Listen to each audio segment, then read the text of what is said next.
Lunch பாக்ஸ்க்கு back பண்ண vegetable rice, வெங்காயம், தக்காளி, கேரட், பீன்ஸ், உருளைக்கிழங்கு, மீல் மேக்கர், காலிஃப்ளவர் எடுத்து வச்சுருக்கேன். இது கூட பச்சை பட்டாணியும் போட்டுக்கலாம்.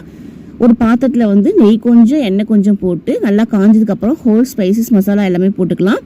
மசாலா எல்லாம் பொரிஞ்சதுக்கப்புறம் வெங்காயம், சாதத்துக்கு தேவையான அளவுக்கு உப்பு, பச்சை மிளகா, தக்காளி இதெல்லாம் போட்டு நல்லா கிண்டிட்டு 1 ஸ்பூன் இஞ்சி பூண்டு paste, 1 spoon garam masala, 1/4 spoon மஞ்சள் பொடி, தேவைப்பட்ட தனி மிளகாய் பொடி 1/2 ஸ்பூன் போட்டுக்கலாம். இது கூடவே பச்சை பட்டாணி வேக வச்சது போட்டுக்கலாம். எல்லாம் போட்டு கொத்தமல்லி தழை கொஞ்சம், புதினா தழை கொஞ்சம் போட்டு நல்லா கிண்டி விட்டுட்டு பாஸ்மதி அரிசி வந்து 1க்கு 1.5 தண்ணி ஊற்றிக்கலாம்.